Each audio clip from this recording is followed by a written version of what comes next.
قفل lock تالے والا واقعہ سید مرتضیٰ کشمیری. ہمارے یہاں علماء کے بہت سارے الگ الگ سلسلے. سب سے اہم مرجعیت، جو ہمارے مراجع ہیں ان کا کمپیئر کسی سے نہیں ہو سکتا، کوئی ان کے برابر نہیں ہو سکتا، وہ ایک الگ سلسلہ. اس کے بعد پھر ہمارے یہاں مفسرین ہیں، علم تفسیر ایک الگ علم ہے. پھر ہمارے یہاں مورخین، علم تاریخ ایک الگ علم ہے. ہمارے یہاں ایک عالم سے چلے شہروں کے عالم جو ہیں مقامی، ان کے بارے میں سمجھ میں آ جاتا. مرجع سے بھی لوگ توقع کرتے ہیں کہ جیسے وہ پرانے زمانے کے حکیم اور ڈاکٹر ہوتے تھے جن کے پاس ہر بیماری کی دوا ہوتی تھی. مجھے یاد ہے بچپنے کے اندر وہ ایک ٹنکچر آتا تھا کہ وہ لال رنگ کا، وہ بوتلوں میں ڈاکٹر بھر کے دیتے تھے، کوئی بھی بیماری ہوگی وہی پلاتے تھے. تو توقع کرتے ہیں مرجع سے بھی یہی نہیں. مرجعیت ایک الگ ڈپارٹمنٹ، بہت اہم چیز. اس پہ میں تھوڑی سی بات کروں گا لیکن آج نہیں. مورخین الگ ہیں، مفسرین الگ ہیں، محدثین الگ ہیں. محمد ابن یعقوب کلینی محدث ہے، مرجع نہیں. شیخ صدوق محدث ہے، مرجع نہیں. ہاں شیخ طوسی محدث بھی ہیں، مرجع بھی ہیں، وہ ایک الگ بات ہے. تو یہ مراجع سب سے اہم. ایک سلسلہ ہمارے یہاں اور وہ ہے علم عرفان کے ماہر. اچھا، عوام کو یہ سلسلہ بہت پسند آتا، ان کو اس سے غرض نہیں ہے کہ وضو کا صحیح طریقہ کیا ہے، غلط طریقہ کیا. پہلے تو ان کو اسی سے غرض نہیں ہے کہ وضو ہے کیا چیز. بہت سارے لوگوں نے مجھ سے کہا کہ مولانا یہ آپ جو ہم کو وضو کے مسئلے سکھا رہے، کیوں سکھا رہے؟ ہم تو وضو کرتے ہی نہیں. تو ہم نے کہا نماز بھی ہم نے نہیں پڑھی. وہ جو ہم جنازے میں نماز پڑھی جائے گی ہمارے لیے نا، وہی ہمارے لیے کافی. لیکن جو لوگ عبادتیں کرتے بھی ہیں نا، تو وہ ان کو اس سے غرض نہیں کہ یہ مرجع نے کتنی محنت کے بعد آپ کو نماز کا طریقہ بتایا. ہاں اگر کسی عالم کے بارے میں پتا چل جائے کہ وہ بے موسم کی بارش برسا سکتا ہے، ایک وقت میں کئی جگہوں پہ نظر آ سکتا ہے، آپ کو ویزے اور ٹکٹ سے بچا کر ایک لمحے میں طی الارض کر کے یہاں سے مکے پہنچا سکتا ہے، بس وہ ہمارے ہاں بہت بڑا.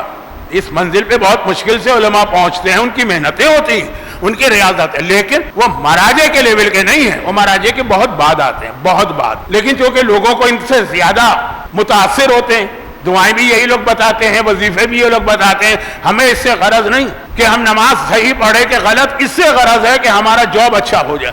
ہمیں اس سے غرض نہیں ہے کہ ہم خود صحیح دے رہے ہیں کہ صحیح نہیں دے رہے، ہمارا بیٹا امتحان میں پاس ہو جائے. تو یہ علم عرفان، میں اس کی توہین بھی نہیں کر رہا، لیکن وہ جو اگر مرجع کے برابر آپ سمجھتے ہیں تو غلط فہمی ہے. خیر، میں نہیں چاہتا کہ میں 4 دن کے لیے آیا اور 4000 فتنے کھڑا کر کے چلا جاؤں. اب علم عرفان کے بہت بڑے بڑے جو علماء گزرے، ٹاپ آف دا لسٹ، آپ نے تو مثلا ایک نام آ گئے تقی بہجت مرحوم کا سنا، لیکن بہت ان میں ایک ہے سید مرتضیٰ کشمیری، اور ان کا بہت مشہور واقعہ. اچھا، اسی نام کے آج حضرت آیت اللہ سیستانی کے ایک داماد بھی ہیں جو ان کے وکیل بھی ہیں، لیکن میں بات کر رہا ہوں آج سے 200 سال پہلے کربلا کا واقعہ. اتنا مشہور ہے اور ٹائم میرے ہاتھ سے نکل رہا ہے کہ میں بہت شارٹ کرتا ہوں. تو یہ مشہور تھے، یہ مرجع نہیں تھے. پھر بتا دوں یہ مرجع نہیں تھے، لیکن ایک انتہائی مقدس انسان. ان کے تقدس کی قسمیں کھائی جاتی ہیں. جیسے امام خمینی نے ایک عالم کے بارے میں کہا تھا نا کہ جب کسی نے پوچھا کہ کیا ہم ان کے پیچھے نماز پڑھ سکتے ہیں، بہت بڑے عالم ہیں، ان کے بھی کچھ واقعات مجھے بیان کرنا ہے لیکن اب دیکھیں آج نہیں.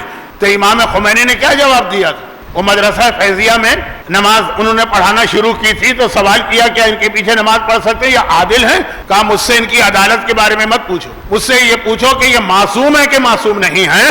تو تقدس اور تقوی کی ایک منزل آتی کہ آدمی کو دھوکہ ہونے لگتا ہے کہ کہیں آدمی معصوم تو نہیں، اور اپنے نہیں غیروں کے لیے بھی. سید مہندی کا جملہ آپ کو یاد ہوگا نا، سید مہندی کے لیے جملہ. وہ 2 سال مکے میں رہے اور مکے کے وہ علماء متعصب، انہوں نے کہا کہ ہم نے سنا ہے کہ آخری زمانے میں مہدی آئے گا، ہمیں تو یہی لگ رہا. اتنا تقوی، یہ ہمارے علماء کی ایک الگ کیٹیگری ہے. سید مرتضیٰ بہت مشہور تھے. ایک بار کوئی آدمی ان کے پاس آیا، میں جلدی سے آگے بڑھوں، واقعہ آپ کا اتنا سنا ہوا ہے کہ مجھے خود شرمندگی محسوس ہو رہی. کہا کہ مجھے حضرت موسیٰ کی ماں کا نام بتا دیجیے. اب یاد آ گیا نا آپ کو پورا واقعہ. اب یہ حیران ہوئے، وہ آیا ہے مثلا رات کے 11 بجے، رات کے 12 بجے، رات کے 10 بجے، حضرت موسیٰ کی ماں کا نام. اچھا، کوئی ایسا بھی نہیں ہے کہ شکل صورت سے کوئی ریسرچ اسکالر لگے کہ پتہ چلے کہ ریسرچ کر رہا ہوگا، ایک دم مسئلہ پیش آ گیا. ایک عام سا آدمی. انہوں نے کہا کہ بھائی تمہیں حضرت موسیٰ کی ماں سے اس وقت کیا کام پیش آ گیا کہ رات کے 11 بجے پوچھنے آ رہے ہیں؟ کہا کہ نہیں، مسئلہ کچھ اور. ہمارے یہاں بھی اس وقت بہت سے لوگ اہل بیت اطہار سے اپنا رشتہ اسی حوالے سے رکھتے ہیں. مجھے ایک مسئلہ پیش آ گیا اور میں نے سنا ہے کہ یہ مسئلہ صرف حضرت موسیٰ کی ماں کے نام سے حل ہوتا. ہمارا اتنا ہی تعلق ہے حضرت موسیٰ کی ماں سے کہ ہمیں اپنا مسئلہ حل کرانا ہے، وہ کون تھی، کیا عظمت تھی، اس سے ہمیں کوئی تعلق نہیں۔ کہا کیا مسئلہ؟ کہا مسئلہ یہ ہے کہ میں سفر پہ گیا تھا اپنے فیملی کے ساتھ، اب واپس آیا تو جب یہاں پہنچا میں نے اپنے گھر کا دروازہ کھولنا چاہا تو اس میں لاک لگا تھا، قفل، دیکھا چابی کھو گئی۔ بہت سے لوگوں کی عادت ہوتی کہ چیزیں اپنی پھینکتے رہتے ہیں، کھوتے رہتے ہیں، کچھ لوگوں کے موبائل فون گرتے ہیں، کچھ کی کار کی چابیاں گرتی ہیں۔ میں ان میں سے ہوں کہ جس نے اتنی انگوٹھیاں کھو دی ہیں کہ اب انگوٹھی پہننا ہی بند کر دی، مثلا عادت ہے لوگوں کی۔ تو کہا کہ اب یہ رات کے 10 بجے کیسے تالا کھولے؟ بیوی پیچھے کھڑی ہے، بچے میرے ساتھ ہیں، سردی کا موسم ہے، کربلا کی سردی، گھر میں جانا اور لمبا سفر طے کر کے آیا۔ تو کہا کہ اس مسئلے کا حضرت موسیٰ کی ماں سے کیا تعلق ہے؟ نہیں، یہ مشہور ہے کہ حضرت موسیٰ کی ماں کا نام کسی تالے پر لیا جائے تو بند و قفل کھل جاتا ہے، اس لیے میں یہ نام معلوم کرنا چاہتا ہوں۔ کہا تو اصل مسئلہ تمہارا لاک ہے نا، آؤ چلو۔ کہاں ہے تمہارا گھر؟ پرانے زمانے کا کربلا کتنا تھا، مولا حسین کے حرم سے مولا عباس کا حرم، بس تقریباً اتنا۔ یہ تو آج تو آپ 50 دفعہ دن میں یہاں سے جاتے ہیں بین الحرمین، کہ چلو گئے۔ اس کے گھر کا دروازہ تھا، قفل لٹک رہا تھا، تو انہوں نے قفل اٹھایا، کچھ پڑھ کے اس قفل پہ پھونکا اور قفل کھل گئے، لاک کھل گئے۔ کہا جاؤ تمہارا مسئلہ حل ہو گیا، جاؤ اپنے گھر میں۔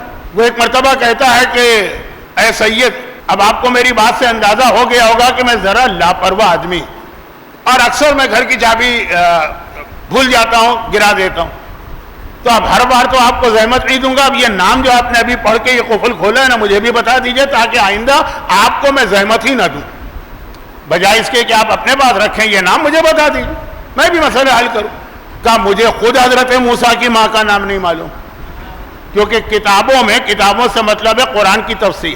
حضرت موسیٰ کی ماں کا واقعہ قرآن میں آیا نا، کہ انہوں نے اپنے بیٹے کو دریا میں ڈالا اور پھر وہ سارا واقعہ، تو اس کی تفسیر میں پھر بحث ہوتی ہے کہ قرآن نے تو کہا مادر موسیٰ، نام نہیں، تو اب کیا نام ہے؟ کہا 23 نام آئے ہیں مختلف، ان میں سے بھی کوئی کنفرم نہیں، تو مجھے خود نہیں معلوم کہ ان میں حضرت موسیٰ کی ماں کا اصلی نام کیا ہے۔ آپ کی معلومات کے لیے زیادہ تر علماء کہتے ہیں یو جائز، مگر کنفرم نہیں۔ تو کہا کہ یہ نام آپ کو نہیں معلوم تو آپ نے قفل کیسے کھول دیا؟ تو اس نام کے ذریعے قفل کھلتا ہے۔ اب آپ کو جملہ یاد دلا دوں، آپ رک جائیے گا، میں اس وقت مجلس روکنے کے موڈ میں نہیں ہوں کیونکہ وقت میرے پاس نہیں۔ تو ایک مرتبہ کئی دفعہ کا سنا ہوا واقعہ ہے، لیکن انسان کا ایمان بڑھتا ہے، ایمان بڑھنے دیجیے گا، لیکن ساکت و صامت مجھے سنیے گا۔ بس ایک مرتبہ سید مرتضیٰ کشمیری کہتے ہیں یہ نام تو مجھے بھی نہیں معلوم۔ کہا اگر یہ نام نہیں معلوم تو یہ قفل آپ نے کھولا کیسے؟ کہا ایسے کھولا کہ تو نے جب آ کر مجھ سے کہا کہ موسیٰ کی ماں کے نام میں اتنی طاقت ہے کہ بند دروازے کھل جاتے ہیں، تو میں نے دل میں کہا میری دادی کا رتبہ تو مادر موسیٰ سے بہت زیادہ بلند ہے، میں نے اپنی دادی فاطمہ زہرا کا نام اس قفل پہ پڑھا ہے جس سے بند قفل کھل گیا۔ اب یہ ہے بہت مشہور واقعہ۔ آپ حضرات، میں نے کہا کہ ایسے واقعات ایمان بڑھاتے ہیں، آپ کا دل بھی چاہ رہا ہوگا، میں نعروں کے خلاف نہیں ہوں، وقت میرے پاس کم ہے اس لیے میں ذرا تیزی سے پڑھ رہا ہوں۔ یہ جو ایک واقعہ ہے، یہ ایک واقعہ اصل مسئلے کی دلیل ہے، جس کی اور بہت ساری بھی میرے پاس دلیل ہیں، لیکن چونکہ میں نے سوچا کہ واقعہ آسان ہے، سمجھ میں آ جائے گا۔ تو یاد رکھیے گا کہ یہ جو نام کی بات آئی نا کہ نام فاطمہ وہ ہے کہ جس سے سید مرتضیٰ کشمیری نے بند قفل کھولا۔ اور اگر آپ مجھے جھوٹا نہ سمجھیں، اکثر لوگ مجھے جھوٹا سمجھتے ہیں کہ نام کے صادق ہوں گے لیکن ایسے ہی اپنی طرف سے ہونگی بونگی ہانک دیتے ہیں، تو میں یہ عرض کروں کہ جب یہ واقعہ میں نے پچھلے سال میلبرن میں پڑھا تھا تو ایسے ہی ایک مومن ایک ایسی جگہ پہ بند ہو گئے تھے، تفصیل میں جاؤں گا تو وقت نہیں ہے، جس کی ضرورت نہیں، پچھلے سال کی بات ہے، وہ بند ہو گئے تھے ایسی جگہ کے اوپر، اور پھر ان کو یہ واقعہ یاد آ گیا، انہوں نے واقعی شہزادی کا نام لیا تھا، اور وہ بند جگہ اس طرح سے کھل گئی کہ آج تک ان کو یقین نہیں آ رہا ہے۔ تو یہ واقعہ خالی کتابوں میں نہیں، میری تو آنکھوں کے سامنے سے گزرا ہوا واقعہ ہے پچھلے سال کا۔ لیکن اگر نام فاطمہ میں اتنی برکت ہے، نام فاطمہ میں اتنی فضیلت ہے، نام فاطمہ میں اتنی طاقت ہے کہ ایک گھر کا بند دروازہ یا قفل کھل جاتا ہے، تو یاد رکھیے کائنات کی جتنی برکتیں ہیں، جتنی رحمتیں ہیں، ان سب کو اگر کھولنا ہے تو نام فاطمہ لینا ہوگا۔ نہیں، دنیا کے دروازے اگر نہیں کھل سکتے نام فاطمہ کے بغیر، جنت کا دروازہ بھی اگر کھلوانا ہے تو فاطمہ کا نام لینا پڑے گا۔